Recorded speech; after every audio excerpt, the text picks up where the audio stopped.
स्वागत है। आज हम दिल्ली के मशहूर लाल किले पर थोड़ी गहराई से बात करने वाले हैं। जी। हमारे पास एक लेख है, लाल किले का इतिहास और निर्माण। तो कोशिश रहेगी कि इसके बनने की कहानी, इसकी जो खास बातें हैं और इसका महत्व क्या है, इसे समझें। बिल्कुल। और देखिए, ये किला सिर्फ पत्थर की इमारत नहीं है। ये तो मुगल ताकत, उनकी शान और उस जमाने की जो वास्तुकला थी, उसका एक जीता जागता निशान है। बिल्कुल। और आज भी भारत के इतिहास में इसकी जगह बहुत बहुत अहम है। तो चलिए शुरू करते हैं। सबसे पहले ये बनवाया किसने और कब? लेख कहता है मुगल बादशाह शाहजहां ने। ये वही है ना जिन्होंने ताजमहल बनवाया है? हाँ, बिल्कुल वही। और ये काम मतलब छोटा मोटा नहीं था। 1638 में शुरू हुआ और पूरा होते होते 1648 आ गया।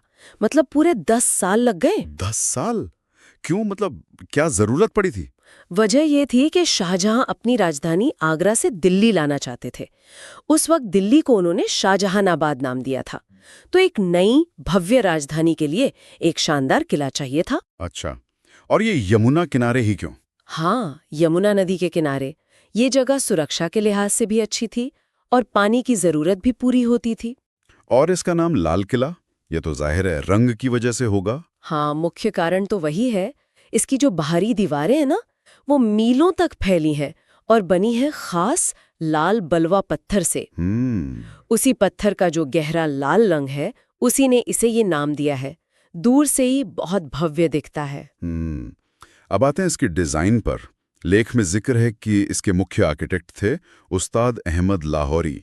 और कमाल की बात यह है, आपने भी ताजमहल का जिक्र किया। हाँ। तो उस्ताद लाहौरी ने ही ताजमहल भी डिजाइन किया था। जी हाँ, ये वाकई में बहुत दिलचस्प बात है। इससे अंदाजा लगता है कि शाहजहां इस किले को कितनी अहमियत दे रहे थे। बिल्कुल ताजमहल जैसी ही भव्यता चाहते थे यहाँ भी। और इसकी वास्तुकला, मतलब आर्किटेक्चरल स्टाइल, वो कैसी है? इसमें आपको मुगल और फारसी यानी पर्शियन स्टाइल का एक बहुत खूबसूरत मिक्सचर मिलेगा। वो जो मेहराबें हैं, गुंबद हैं, पत्थर पर बारीक काम है, सब उसी का हिस्सा है।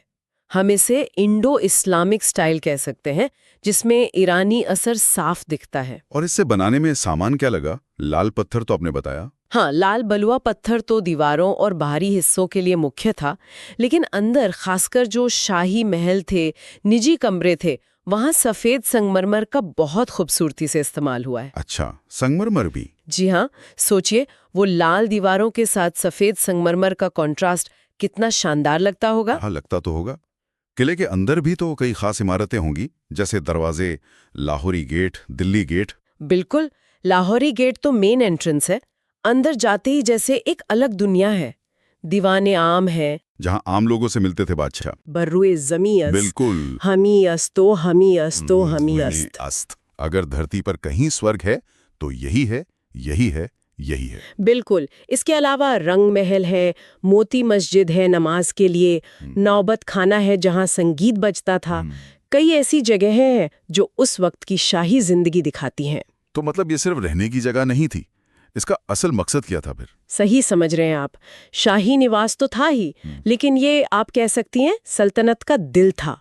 सारे बड़े राजनीतिक, प्रशासनिक फैसले यहीं से लिए जाते थे। अच्छा। और ये कला और संस्कृति का भी बड़ा सेंटर था। संगीत, साहित्य, सबको यहाँ बढ़ावा मिलता था। एक तरह से ये मुगल शक्ति का प्रदर्शन भी था। और आज लाल किले का क्या महत्व है? क्या ये बस एक हिस्टोरिकल मॉन्यूमेंट है? नहीं, बिल्कुल नहीं। आज भी लाल किला भारत की पहचान, उसकी संप्रभुता का प्रतीक है। हर साल 15 अगस्त को हमारे स्वतंत्रता दिवस पर प्रधानमंत्री यहीं से तिरंगा फहराते हैं, देश को संबोधित करते हैं। हाँ, ये तो है। और ये सिर्फ राष्ट्रीय नहीं बल्कि अंतर्राष्ट्रीय स्तर पर भी महत्वपूर्ण है। 2007 में यूनेस्को ने इसे वर्ल्ड हेरिटेज साइट का दर्जा दिया। ये इसकी ग्लोबल अहमियत को दिखाता है। तो ये थी लाल किले के बनने, उसकी बनावट और उसके आज के महत्व की एक झलक, जो हमें इस लेख से मिली है। वाकई में एक शानदार सफर रहा ये। और ये बात सोचने पर मजबूर करती है ना, कि जब कोई इमारत इतने सारे उतार चढ़ाव देखती है, सदियां गुजर जाती हैं, फिर भी वो न सिर्फ खड़ी रहती है बल्कि अपनी ऐतिहासिक और सांस्कृतिक पहचान बनाए रखती है, तो ये उस जमाने की सोच, उनकी प्लानिंग और कारीगरी के बारे में कितना कुछ बताती है। ये सोचने वाली बात है।